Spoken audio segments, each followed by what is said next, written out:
पिंकी रोते हुए अमन के कंधे पर मुंह के बरसाते हुए बोली, क्यों कर रहे हो तुम ऐसा? आखिर चाहते क्या हो? तुम मेरी जिंदगी में इतना इंटरफेयर क्यों कर रहे हो? एक तो वैसे ही मैं बहुत मुश्किल से खुद को उन सब के लिए तैयार कर पा रही हूँ, और ऊपर से तुम मुझे। Vikas, I love you Pinky. I love you. मैं तुम्हें मरते हुए नहीं देख सकता।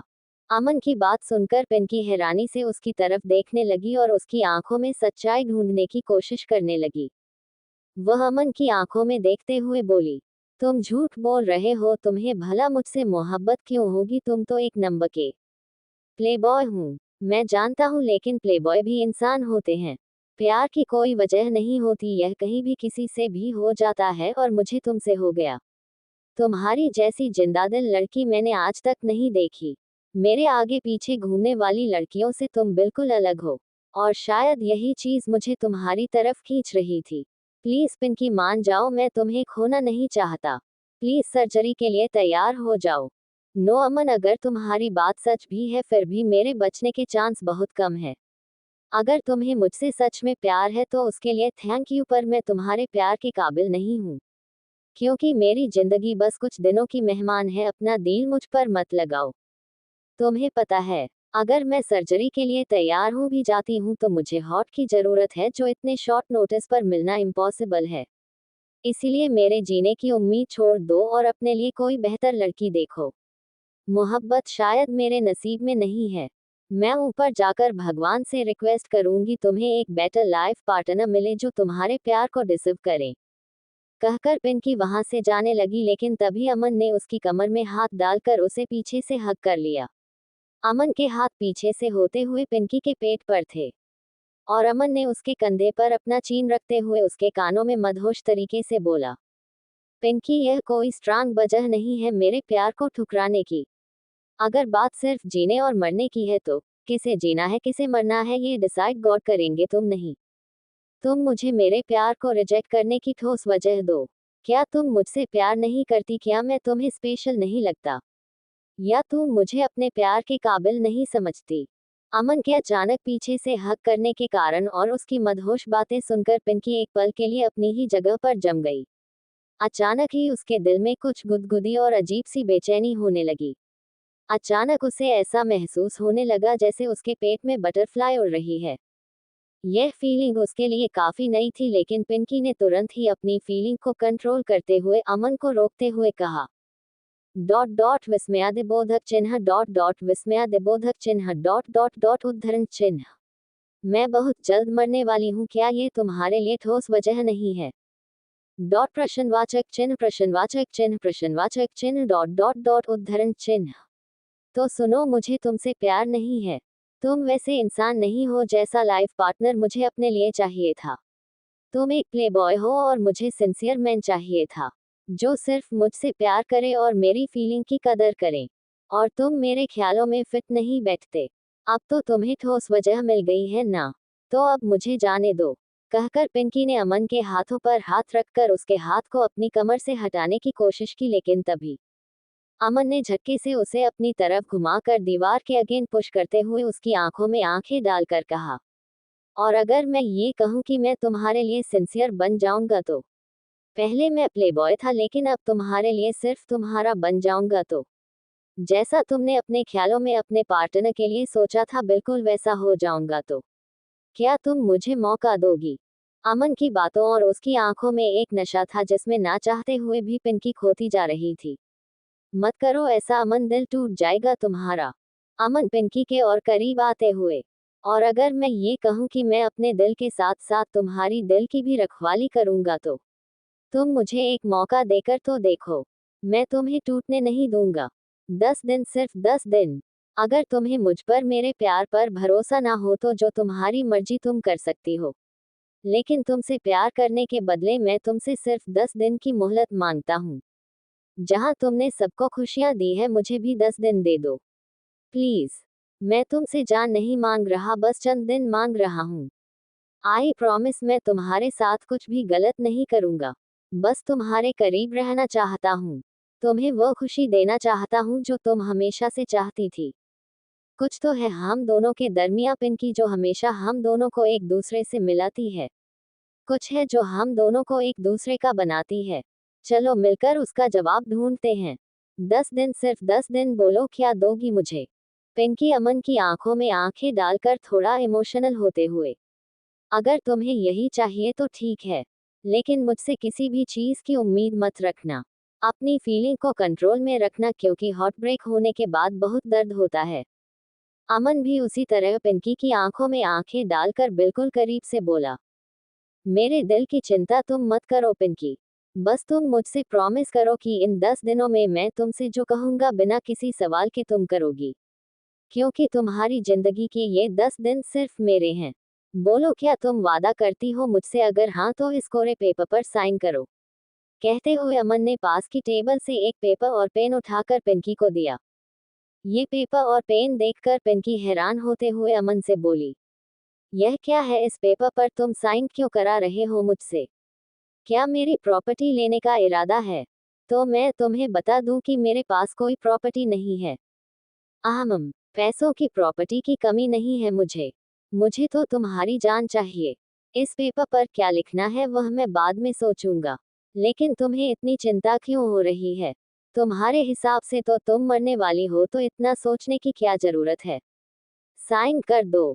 पिंकी अमन के हाथ से वह पेपर लेकर उसके चेहरे की तरफ देखते हुए ही टेबल पर रखकर उस पेपर पर साइन करते हुए अमन के मुंह पर उस पेपर को चिपका कर बोली, ठीक है, जैसी तुम्हारी मर्जी। अगर तुम्हें इससे सेटिस्फैक्शन मिलता है तो यही सही। अब मैं चली, तुम्हें जो करना है करो। कहते हुए पिंकी वहां से जाने लगी। तभी अमन मुस्कुराते हुए थोड़ा लाउड आवाज में बोला, मेरी जान, आज से 10 दिन के लिए तुम मेरी गर्लफ्रेंड और मैं तुम्हारा बॉयफ्रेंड हुए। कल रेडी रहना, हम लोग डेट पर चलेंगे। और हाँ, ब्लैक ड्रेस पहनकर आना, वह मेरा फेवरेट कलर है। अमन की बात सुनकर पिंकी मुंह बनाते हुए लेकिन अपने चेहरे पर हल्की सी मुस्कान लेकर वहां से चली गई। और अमन उस कोरे कागज को देखते हुए अपने चेहरे पर मिस्टीरियस स्माइल लाते हुए बोला। अमन खन्ना ने एक बार कोई चीज ठान ली तो उसके बाद तो वह खुद की भी नहीं सुनता। मेरी जान, ये 10 दिन तुम्हारी जिंदगी के लिए बहुत ही स्पेशल होने वाले हैं। तुमने इन पेपर पर नहीं, अपनी जिंदगी के स्टाम्प पेपर पर साइन किया है। पिंकी अमन के केबिन से निकलकर क्लासरूम की तरफ जा रही थी, लेकिन तभी अचानक उसे मुंह से ब्लड की उल्टी होने लगी। वह किसी तरह खुद को संभालने की कोशिश करते हुए बाथरूम तक पहुंची, और अब वह वॉश बेसिन में ब्लड की उल्टियां कर रही थी। इस वक्त उसे अपने सीने में बहुत दर्द हो रहा था, आंखों से आंसू बह रहे थे। कुछ पल बाद खुद को रिलैक्स करके उसने मेडिसिन ली और बाथरूम के फर्श पर ही कोने में बैठ गई। पिंकी अपने हाथ पैर फैलाकर सीने पर हाथ रखकर लंबी लंबी सांसें ले रही थी। उसका दर्द उसकी आंखों से बयां हो रहा था। लगभग 1 घंटे बाद किसी तरह खुद को कंट्रोल कर अपनी आंखों में आंसू और अपने आप पर हंसते हुए बोली, बेवकूफ इंसान कहता है मुझे बचा लेगा, मेरे पास वक्त है। पर उसे कौन बताया कि वक्त ही तो नहीं है मेरे पास। कहते हुए पिंकी जोर जोर से हंसने लगी, लेकिन उसकी हंसी में भी उसका दर्द था, उसकी आंखों में आंसू थे और चेहरे पर बेबसी। थोड़ी देर बाद पिंकी किसी तरह खुद को संभाल कर बाथरूम से बाहर आई और कॉरिडोर में आने पर उसकी टक्कर महक से हुई, जो उसे ही ढूंढ रही थी। पिंकी को देखकर महक उसके सर पर किताब मारते हुए बोली, बेवड़ी, कहाँ चली गई थी तू? कब से ढूंढ रही हूँ तुझे। नोटबुक ढूंढने का बहाना बनाकर गई और अभी तक नहीं आई, बताएगी भी क्या कर रही थी तू इतनी देर? तभी महक की नजर पिंकी के कपड़े पर गई, जहां ब्लड के कुछ स्टैनन लगे थे, जिसे देखकर महक डरते हुए बोली, अरे ये क्या है पिंकी, ब्लड? ये ब्लड तेरे कपड़ों पर कहाँ से लगा? तुझे कहीं चोट लगी है क्या? दिखा मुझे। कहते हुए महक परेशानी से पिंकी को आगे पीछे घुमाकर उसके बदन पर जख्म देखने लगी। लेकिन तभी पिंकी ने बात को संभालने की कोशिश करते हुए कहा, अरे तू चिंता मत कर महक, मुझे चोट नहीं लगी है। दरअसल मैं प्रैक्टिकल रूम में चली गई थी। सूटा मारने को मन किया था ना, इसीलिए कहीं सेपरेट जगह मिली नहीं तो वहीं चली गई। फिर वहां पर एक सब्जेक्ट रखा हुआ था जिस पर ब्लड लगा हुआ था। ईयू, ओ, पूरा मन खराब हो गया था। नाक दबाकर भागी हूँ वहां से। पता नहीं यहाँ के स्टाफ क्लीनिंग करते हैं या नहीं प्रैक्टिकल रूम की। पिंकी ने मुंह बनाकर कहा। पिंकी की बात सुनकर महक मुंह बनाते हुए उसकी पीठ पर एक पंच मारते हुए बोली, तू बेवड़ी टपोरी कहीं की। हर वक्त जब देखो तब कान करने में लगी रहती है। तू लड़की नहीं लुच्चा लफंगा आवारा लड़का हो रही थी। पता नहीं किस बेचारे की फूटी किस्मत होगी जिसके साथ तेरी शादी होगी। भगवान ही बचाए उस बेचारे को। भगवान ने मान ली तेरी, वह बच गया। पिंकी के मुंह से अनजाने में ही निकल गया। क्या मतलब, कौन बच गया? महक ने हैरानी से पूछा। अब अरे वही जिसके साथ मेरी शादी होने वाली है, क्योंकि मैं तो उसके साथ शादी करने से रही। मैं तो जिंदगी भर कुंवारी रहूंगी, आजाद पंछी की तरह बादलों में, तारों की तरह टिमटिमाते हुए। कहते हुए पिंकी के दिल में दर्द उठ रहा था, लेकिन महक को उसकी कोई भी बात समझ नहीं आ रही थी। हमेशा की तरह महक को यही लगा कि पिंकी एक बार फिर पहेलियां बुझाते हुए मस्ती कर रही है। तू क्या कह रही है? मुझे तो तेरी कोई बात समझ नहीं आती। अच्छा अब चल, लेक्चर का टाइम हो गया, तेरी बकवास बातें सुनूंगी तो मेरी क्लास मिस हो जाएगी। कहते हुए महक पिंकी को खींचकर क्लासरूम में ले गई। और अब दोनों ने ही अपनी पढ़ाई को दोबारा स्टार्ट किया और शाम को महक अपनी कार में बैठकर ड्राइवर के साथ घर के लिए निकल गई। अर्जुन का टेक्स्ट मैसेज आया था, उसे घर आने में देर हो जाएगी, वह अकेले चली जाए। पिंकी बस स्टैंड पर खड़े होकर बस का वेट कर रही थी, लेकिन तभी उसके सामने अमन की कार आकर रुकी। अमन को देखकर पिंकी का मुंह बन गया, लेकिन अमन के चेहरे पर मीठी सी मुस्कान थी। उसने अपनी गर्दन खिड़की से बाहर निकालते हुए पिंकी को ऑफर करते हुए कहा, मेरी जान कम ऑन आओ, मैं तुम्हें घर छोड़ दूं। पिंकी मुंह बनाते हुए, नो थैंक्स, मैं खुद चली जाऊंगी। भगवान ने टंगड़ी दी है मुझे, जो अभी तक सही सलामत है। आपकी दया दृष्टि की कोई आवश्यकता नहीं है प्रभु। ओह कम ऑन मेरी जान, आई नो कि भगवान ने तुम्हें टंगड़ी दी है और वो सही सलामत है, लेकिन उसी पर भगवान ने तुम्हें एक हैंडसम रिच बॉयफ्रेंड दिया है जिसके पास 4 टंगड़ी वाली कार है। तो फिर अपनी इन नाजुक टंगड़ी को इतनी तकलीफ क्यों दे रही हो? आओ ना प्लीज। पिंकी अपनी कमर पर हाथ रखकर मुंह बनाते हुए, अरे वाह, तुम तो बहुत बड़ी खुशफहमी में हो, भांग पीकर आए हो क्या? तुम और मेरे बॉयफ्रेंड सपने में। जाओ जाओ नहाकर आओ, शायद नशा टूट जाए। हाय, यह नशा तुम्हारे प्यार का है मेरी जान, ये नहाने से नहीं टूटेगा। यह नशा तुम्हारी करीबियों से खत्म होगा। अब आ भी जाओ, इतना मत तड़पाओ। और तुमने मुझे ब्लैंक पेपर पर साइन करके अपना बॉयफ्रेंड बनाया है। तुम इतनी आसानी से कैसे भूल गई? मेरे करीब आओ, मैं तुम्हें याद दिला दूंगा। अमन की बेशर्मी भरी बातें सुनकर पिंकी को अब गुस्सा आने लगा था। पिंकी अपनी आंखें दिखाकर दांत पीसते हुए अमन को धमकी देकर, तुम जाते हो यहाँ से या मैं तुम्हें।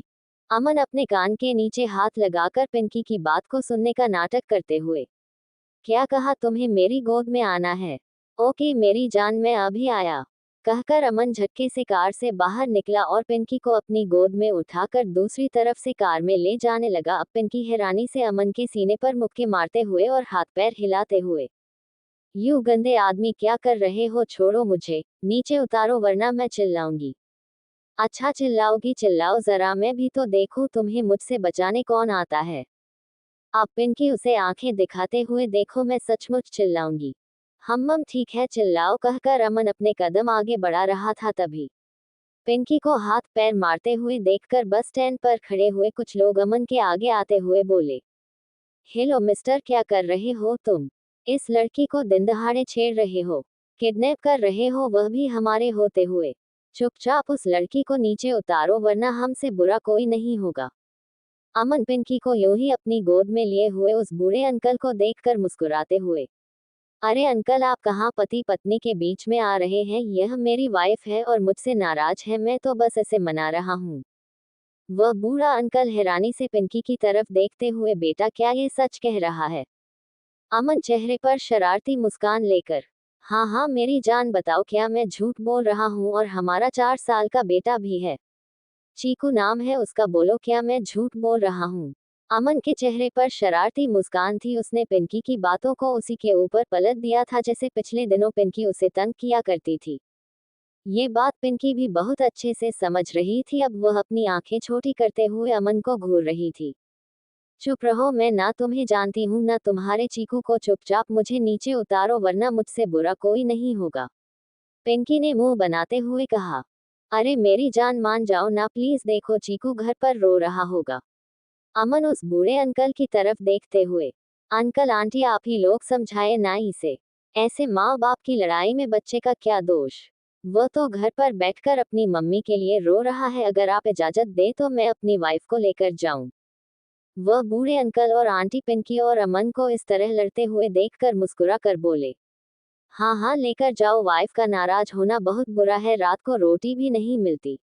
पिंकी की तरफ देखकर, और बेटा तुम ज्यादा देर हस्बैंड से नाराज रहना अच्छी बात नहीं है, मान भी जाओ, इतने प्यार से मना रहा है। थैंक यू अंकल, कहकर अमन अपने चेहरे पर शरारती मुस्कान लेकर पिंकी को कार के अंदर बिठाने लगा, लेकिन तभी पिंकी जोर से चिल्लाते हुए, अरे कौन सा पति, किसका पति, किसका बच्चा, मैं किसी को नहीं जानती। हे भगवान, भारत के कानून को क्या हो गया, दिन दहाड़े ही किडनैपिंग हो रही है। अरे कोई मुझ मासूम बच्ची को बचाओ इस ठरकी से। पिंकी चिल्लाती रही, लेकिन अमन अपने चेहरे पर शरारती मुस्कान लेकर दूसरी तरफ से कार में आकर कार को बहुत अच्छे से लॉक कर देता है और कार को ड्राइव करते हुए बोला, मेरी जान, अब तो अंकल आंटी का भी आशीर्वाद मिल गया। अब तुम भी जल्दी मान जाओ ताकि बहुत जल्दी हम लोगों का एक चीकू हो जाए। लेकिन उसके लिए चीकू की मम्मी का हेल्थी होना बहुत जरूरी है। तभी तो हमारे खन्ना विला नाम के फ्रूट बास्केट में चीकू, पपीता, अंगूर और आम भी होंगे। और अगर तुम आगे साथ दोगी तो हम लोगों के केले, अनार और मौसमी भी होंगे। पूरा घर फ्रूट गार्डन लगेगा, तुम्हारा क्या ख्याल है। अमन पिंकी को छेड़ते हुए शरारती मुस्कान लेकर उछल उछल कर बोल रहा था। पिंकी अपने बैग से अमन को मारते हुए, बहुत बुरा ख्याल है ठरकी आदमी। अब मुझे पता चला तुम इतने बड़े प्लेबॉय कैसे हो। इतनी छिछोरी हरकतें तो रास्ते पर चलता हुआ टपोरी भी नहीं कर पाएगा। जितने तुम बदतमीज हो। अरे मैंने अभी तुम्हारे साथ कौन सी बदतमीजी की मेरी जान। अमन पिंकी के करीब आते हुए उसके ऊपर झुकते हुए उसकी आंखों में आंखें डालकर मदहोश आवाज में बोला, अगर मैं बदतमीजी पर उतर आया तो सभी तमीजदार पानी भरेंगे मेरे आगे। पिंकी अमन के इस एक्शन से हैरान रह गई, वह पीछे की तरफ झुकते हुए अपने धड़कते हुए दिल को संभालने लगी। पिंकी ने नोटिस किया अमन के रंग ढंग और चाल आजकल काफी बदल चुके हैं। वह आजकल ना ही पिंकी से डरता है और ना ही कोई बात कहने से हिचकिचाता है। थोड़ी ही देर में पिंकी का घर आ गया। पिंकी ने कार का दरवाजा खोलने की कोशिश की, लेकिन वह पूरी तरह से लॉक था। उसने जल्दी से अपनी सीट बेल्ट निकाली और अमन की तरफ देखते हुए बोली, जल्दी दरवाजा खोलो, मुझे जाना है। ऐसे कैसे मेरी जान, एक किस तो बनता है, कहते हुए अमन पिंकी के होठों की तरफ झुकने लगा, लेकिन तभी पिंकी ने अपने होठों पर हाथ रख दिए, जिसे देखकर अमन के चेहरे पर एक मुस्कान आ गई और उसने पिंकी के हाथ पर ही किस करते हुए थोड़ा दूर हुआ और कार का लॉक खोलते हुए बोला, कल रेडी रहना, मैं लेने आऊंगा। दरवाजा खुलते ही पिंकी भागने लगी, तभी अमन उसे आवाज देते हुए बोला, और हाँ, ब्लैक ड्रेस पहनना मत भूलना। पिंकी उसकी बात को सुनकर भी इग्नोर करते हुए सीधा अपने घर के अंदर चली गई और अमन अपने चेहरे पर शरारती मुस्कान लेकर दोनों हाथों को अपने सर के ऊपर रखकर सीट के पीछे एडजस्ट होते हुए बोला, हाय तुम कितनी स्वीट, सॉल्टी और स्पाइसी हो, तुम में सारे फ्लेवर है। तुम्हें टेस्ट करना तो बनता है मेरी जान, पर अपने तरीके से। कहकर अमन अपने चेहरे पर मिस्टीरियस स्माइल लेकर कार को स्टार्ट कर वहां से लेकर चला गया। तो दोस्तों, क्या लगता है आपको, क्या अमन का प्यार पिंकी के लिए सच है या है सिर्फ एक छलावा? क्या अमन ने पिंकी को मनाने का जो तरीका अपनाया है वह सही है? अपनी राय जरूर दीजिए। दरवाजा खुलते ही पिंकी भागने लगी, तभी अमन उसे आवाज देते हुए बोला, और हाँ, ब्लैक ड्रेस पहनना मत भूलना। पिंकी उसकी बात को सुनकर भी इग्नोर करते हुए सीधा अपने घर के अंदर चली गई और अमन अपने चेहरे पर शरारती मुस्कान लेकर दोनों हाथों को अपने सर के ऊपर रखकर सीट के पीछे एडजस्ट होते हुए बोला, हाय तुम कितनी स्वीट, सॉल्टी और स्पाइसी हो, तुम में सारे फ्लेवर है। तुम्हें टेस्ट करना तो बनता है मेरी जान, पर अपने तरीके से। कहकर अमन अपने चेहरे पर मिस्टीरियस स्माइल लेकर कार को स्टार्ट कर वहां से लेकर चला गया। पिंकी अपने घर आ चुकी थी। थोड़ी ही देर में वह फ्रेश होकर अपने मम्मी के साथ बैठकर डिनर करती है और फिर अपने अपने कमरे में जाकर वह लोग सोने चले गए। आज पिंकी को नींद नहीं आ रही थी, इसलिए पिंकी कमरे से निकलकर छत पर चली गई। पिंकी एक नॉर्मल मिडिल क्लास फैमिली की लड़की थी। उसका घर सिर्फ 3 कमरों वाला और एक रसोई, छोटा हॉल, और फैमिली में सिर्फ 3 लोग, पिंकी पे की मम्मी और पापा आर्मी में थे, इसलिए वह बॉर्डर पर ही हमेशा रहते थे। इसलिए पिंकी घर में सबसे लाडली थी। पिंकी के कोई भाई बहन नहीं थी, इसीलिए महक उसके दिल के बहुत करीब थी, बिल्कुल उसकी बहन की तरह। पिंकी छत पर बने हुए एक छोटे से झूले पर जाकर बैठ गई और हाथ में चाय का कप लेकर आसमान में तारे देखते हुए अपने आप से बोली, ये जिंदगी भी ना पता नहीं कब क्या सी करवट बदल ले। कल तक जो इंसान हर वक्त मुझसे लड़ता झगड़ते रहता था, मुझसे पीछा छुड़ाना चाहता था, आज वह मेरे पीछे पड़ गया है। कल तक मैं जिस बात को लेकर उसे टीज करती थी, आज उसने उसे ही अपना हथियार बना लिया। कहीं मैंने उनको रे पेपर पर साइन करके कोई गलती तो नहीं कर दी। फिर पिंकी कुछ सोचकर अपने ख्यालों को झटकते हुए, अरे क्या गलती की है मैंने, मेरे पास कौन 50 लाख की प्रॉपर्टी है कि वह लूट लेगा। साला 1 महीने बाद वह रद्दी पेपर में पड़ा होगा। पिंकी तू फालतू की टेंशन ले रही है, 10 दिन की बात है, जी लेने दे उसे भी उसकी जिंदगी। वह मेरे साथ घूमना चाहता है ना, उसे तो मैं घुमाऊंगी और ऐसा घुमाऊंगी कि वह घन चक्कर हो जाएगा। साला पिंकी को ब्लैकमेल करेगा इसकी तो। इधर दूसरी तरफ रात के 12:30 बजे अर्जुन घर देर से आया था और इस वक्त वह फ्रेश हो रहा था। तभी महक उसके कमरे में खाना लेकर आई और अर्जुन बाथरूम से अपनी कमर पर सिर्फ टॉवल लपेटकर बाथरूम से बाहर आया। अर्जुन को देखकर महक ने अपनी नजर शर्म से नीचे कर ली। फिर खाना कॉफी टेबल पर बरसते हुए अर्जुन से बोली, आप चेंज करके आइए और खाना खा लीजिए। लेकिन अर्जुन इस वक्त शरारत के मूड में था। वह यूं ही टॉवल पहने हुए ही दूसरी टॉवल से अपने बाल पोंछकर सोफे पर साइड में फेंकते हुए महक के पास सोफे पर आया और झटके से महक को खींचकर अपनी गोद में बिठाकर उसकी कमर पर अपने हाथ मजबूत करते हुए महक के चेहरे की तरफ देखते हुए बोला, बेबी तुम सोई नहीं अभी तक, मेरा इंतजार कर रही थी।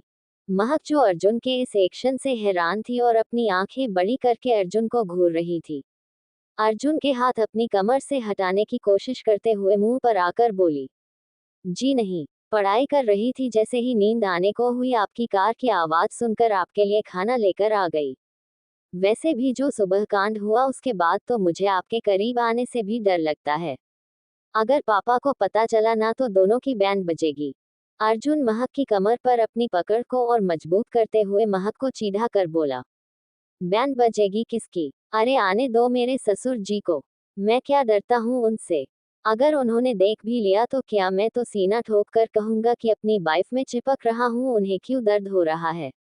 ये सुनकर महक हैरानी से अर्जुन को घूर कर देखते हुए, अर्जुन जी आप? अरे क्या अर्जुन जी बेबी, बल्कि मैं तो कहता हूँ कि ससुर जी को अब बता ही देते हैं। उनका भी तो कभी कभी मन करता होगा ना अपने नाती नतीनियों के साथ खेलने का। और मेरी दादी भी बड़ी हो गई है, क्यों ना उन्हें एक परपोता दिया जाए। तुम्हारा क्या ख्याल है बेबी? वैसे ना मुझे एक क्यूट सी बेटी चाहिए, बिल्कुल तुम्हारी तरह ब्यूटीफुल। चलो ना उसकी प्रोसेस करते हैं। अर्जुन की बेशर्मी भरी बात सुनकर महक अब चीरते हुए अर्जुन के सीने पर पंच मारते हुए डॉट डॉट विस्मयादिबोधक चिन्ह डॉट डॉट विस्मयादिबोधक चिन्ह डॉट डॉट डॉट उद्धरण चिन्ह। अच्छा जी आपको बेटी चाहिए, रुको मैं आपको बेटी देती हूँ। गंदे आदमी, अभी तो मैं खुद बची हूँ, अभी मुझे पढ़ाई करना है, मेरा करियर बनाना है और इनको बेटी खिलाना है। अपनी बीवी का ख्याल नहीं रखते, बेटी का क्या खाक रखेंगे। उसे भी मुझे अकेले ही पढ़ना पड़ेगा, खुद तो आते हैं रात को 2 बजे, 2:30 बजे, 5 बजे। दिन के साथ साथ रात भर उल्लू की तरह जागते रहते हैं और इन्हें बेटी चाहिए। महक को चीरते हुए देखकर अर्जुन उसके हाथ को पकड़कर उसके सर के ऊपर करते हुए बोला, ओके बेबी, अभी बेटी नहीं चाहिए तो कोई बात नहीं, मैं प्रोटेक्शन यूज कर लूंगा, पर प्रोसेस तो करने दोगी ना? कहकर अर्जुन महक के होठों की तरफ झुकने लगा। तभी महक अपना चेहरा दूसरी तरफ करते हुए, अर्जुन जी पहले खाना खा लीजिए, रात बहुत हो चुकी है, खाना ठंडा हो जाएगा, उसके बाद आपको जो करना है कीजिए। महक ने अनजाने में ही कह दिया, लेकिन जब उसे ध्यान आया कि उसके मुंह से क्या निकल गया, उसका चेहरा शर्म से लाल हो गया और वह इधर उधर देखते हुए बोली, मेरे कहने का मतलब था आप सो जाए। अर्जुन शरारत से हंसते हुए, हाँ नहीं तो चाहता हूँ अपनी वाइफ के साथ। अर्जुन जल्दी से खाना खाने लगा और महक को भी अपने हाथों से खिलाने लगा। हालांकि महक ने डिनर कर लिया था। थोड़ी देर बाद दोनों का डिनर कंप्लीट हो चुका था और महक ट्रॉली पर प्लेट अरेंज करके जैसे ही वहां से ले जाने को हुई, अर्जुन ने ट्रॉली महक के हाथ से छीनकर साइड कर दी और महक को अचानक ही सोफे पर पटक दिया। इससे पहले महक कुछ समझ पाती, अर्जुन उसके ऊपर आ गया। महक की आती हैरानी के बड़ी हो गई और उसने अर्जुन को रोकने की कोशिश करते हुए कहा, आ आ अर्जुन जी, आप बहुत थक गए होंगे, अब सो जाए प्लीज। अर्जुन बड़ी ही मदहोश आवाज में महक को ऊपर से नीचे तक देखते हुए उसके दुपट्टे को उसके गले से निकालते हुए बोला। नो बेबी, थकान तो अभी बाकी है और इस बार मैं अपने साथ साथ तुम्हें भी थकाऊंगा, तभी तो प्यारी सी मीठी सी नींद आएगी। कहकर अर्जुन महक के होठों पर अपने होंठ रखकर उसे किस करने लगा और महक ने उसे रोकने की कोशिश नहीं की। अर्जुन महक के होठों को धीरे धीरे शक करने लगा और उसके हाथ महक के बदन पर चलने लगे। महक के हाथ भी अर्जुन के बालों और पीठ पर चलने लगे क्योंकि अर्जुन इस वक्त शर्टलेस था। धीरे धीरे अर्जुन महक को पूरी गहराई के साथ किस कर रहा था और अब उसके हाथ महक के कपड़े खोलने में लग गए। अर्जुन महक के होठों को छोड़कर उसके गाल, गले और क्लीवेज पर किस करते हुए नीचे की तरफ आने लगा, जो महसूस कर महक की सिसकियां निकल रही थी। अर्जुन अब महक के सीने पर आ चुका था। वह अब उसके सीने को अपने हाथ से चलाते हुए उसके होठों पर किस कर रहा था। आह की सिसकियां महक के मुंह से निकल रही थी, वह मौन कर रही थी। कुछ पल बाद अर्जुन उसके सीने को अपने मुंह में लेकर दूसरे को प्रेस करने लगा, जिससे महक भी मदहोश होने लगी। अर्जुन बारी बारी उसके सीने को शक और प्रेस कर रहा था, उस पर किस और वाइट कर रहा था, जो महक को और भी ज्यादा मदहोश और बेचैन कर रही थी। उसके मुंह निकल रही मौन को सुनकर अर्जुन एक्साइटेड हो रहा था। महक अर्जुन के बालों में हाथ चलाते हुए उसके कंधे को और पीठ को सहलाते हुए उसका साथ दे रही थी। लगभग आधे घंटे बाद अर्जुन धीरे धीरे नीचे की तरफ से रखते हुए उसकी नोबल तक आया और उसे वहां लेकर और वाइट करने लगा। महक के तन बदन में बिजलियां दौड़ रही थी। अर्जुन अब धीरे धीरे नीचे की तरफ आया और अब उसे प्लेजर दे रहा था, जो महसूस कर महक की सांसें ऊपर नीचे होने लगी। कमरे का माहौल काफी इंटेंस और रोमांटिक था। अब अर्जुन एक बार फिर महक के ऊपर आकर उसकी फोटो पर किस करते हुए बिना वार्निंग के उसके अंदर समा गया और अचानक ही महक के नाखून अर्जुन के कंधों पर स्क्रैच करने लगे। अर्जुन ने महक को किस करते हुए अपनी मूवमेंट स्टार्ट कर दी और वह कभी उसका किस करने में साथ देते हुए एंजॉय करने लगी। आधी रात तक उस कमरे में दोनों की सिसकियां और आहें गूंज रही थी। दोनों ही एक दूसरे को प्यार जताने में लगे हुए थे और जो ने बहुत सी पोजीशन ट्राई की। लगभग 3 घंटे बाद महक पूरी तरह से थक चुकी थी। यह महसूस कर अर्जुन महक को किस करते हुए बेड पर लेकर आया और एक बार फिर उसके साथ वह सब करने लगा। महक अब थकान के बारे चूर हो चुकी थी। उसने अर्जुन के कंधे पर मारते हुए रिक्वेस्ट करते हुए कहा, आहा अर्जुन जी, प्लीज स्टॉप, मैं थक गई हूँ। सॉरी बेबी, मेरा भी कंप्लीट नहीं हुआ, थोड़ी देर और प्लीज। कहकर अर्जुन ने अपनी स्पीड बढ़ा दी और लगभग 1 घंटे बाद वह भी सेटिस्फाई होकर महक के ऊपर ही निढाल हो गया। महक काफी थक चुकी थी। अर्जुन से फ्री होते ही सो गई और थोड़ी देर बाद अर्जुन की महक को अपनी बाहों में समेटकर आंखें बंद करके सो गया। सुबह 6 बजे घड़ी के अलार्म के साथ महक की आंखें खुली और उसने इस वक्त अपने आप को अर्जुन के कमरे में पाया। दोनों के बदन पर एक भी कपड़ा नहीं था, दोनों ब्लैंकेट में थे। अपने आप को इस तरह देखकर महक शर्म से लाल होने लगी। फिर उसने अर्जुन के माथे पर हल्का सा केक किया और ब्लैंकेट में खुद को कवर कर धीरे से बेड से उतरी और अपनी ड्रेस पहनकर सीक्रेट दरवाजे से अपने कमरे में चली गई। अर्जुन को भी इस बात का एहसास था, लेकिन वह काफी थका हुआ था, इसीलिए वह करवट बदलकर दोबारा सो गया। थोड़ी ही देर में महक हमेशा की तरह रेडी होकर अपने पापा को दवाएं और ब्रेकफास्ट कराकर अर्जुन के साथ हॉस्पिटल के लिए निकल गई। इधर दूसरी तरफ पिंकी भी रेडी होकर अपने घर के बाहर निकल रही थी। इस वक्त पिंकी ने ग्रीन कलर का पटियाला सूट पहन रखा था, गले में दुपट्टा, हाथों में कुछ किताबें और बैग। पिंकी जैसे ही अपने घर पर थोड़ा सा बाहर निकली, अचानक उसकी नजर एक काली गाड़ी पर पड़ी, जो पिंकी के ठीक सामने आकर रुक गई। पिंकी नहीं जब उस कार को देखा तो अमन कार की खिड़की के विंडो को नीचे करके अपना पर बाहर निकालकर मुस्कुराकर पिंकी को अंदर बैठने के लिए कहता है। पिंकी जानती थी अमन उसे अपने साथ ले जाए बिना नहीं रहेगा। अगर उसने कल की तरह ड्रामा किया तो घर के बाहर ही तमाशा हो जाएगा और उसकी मम्मी को सब पता चल जाएगा। ये पिंकी का मोहल्ला था, पिंकी यहाँ कोई भी तमाशा नहीं चाहती थी, इसलिए बिना कोई ड्रामा किए कार में बैठ गई। कार में बैठते ही पिंकी सीट बेल्ट लगाने लगे, तभी अमन पिंकी के आगे झुकते हुए उसकी सीट बेल्ट लगाते हुए धीरे से पिंकी के कानों में जाकर बोला, मेरी जान, मैंने कहा था ब्लैक कलर का कपड़ा पहन के आने को, पर तुमने मेरी बात नहीं मानी। तुम अपनी जिद नहीं छोड़ोगी और तुम्हारी यही चीज तुम्हें सबसे अलग बनाती है। पर मैं भी तुमसे कम जिद्दी नहीं हूँ, चलो आज शॉपिंग पर चलते हैं। ये सुनकर पिंकी हैरानी से अपनी आंखें बड़ी करते हुए अमन को घूर कर देखते हुए बोली, वॉट, तुम पागल हो, मुझे कॉलेज जाना है, शॉपिंग पर नहीं। चुपचाप कॉलेज ले चलो। ओ कम ऑन जाने मन, तुमने मुझसे प्रॉमिस किया है 10 दिन तक हम दोनों गर्लफ्रेंड बॉयफ्रेंड हैं और मैं तुम्हें जहां भी ले जाऊंगा तुम कोई भी नाटक किए बिना मेरे साथ जाओगी। और कॉलेज का क्या है, मैंने वहां लीव एप्लीकेशन दी है तुम्हारी और मेरी, तो तुम उसकी चिंता मत करो, आज का दिन तुम सिर्फ मेरे साथ गुजारोगी। कहकर अमन कार को शॉपिंग मॉल की तरफ ले गया और पिंकी अपना मूड बनाकर अमन को देख रही थी। उसे इस वक्त बहुत गुस्सा आ रहा था लेकिन वह कुछ कर नहीं सकती थी। मेरा सया साइको, यह एक माफिया की लव स्टोरी है।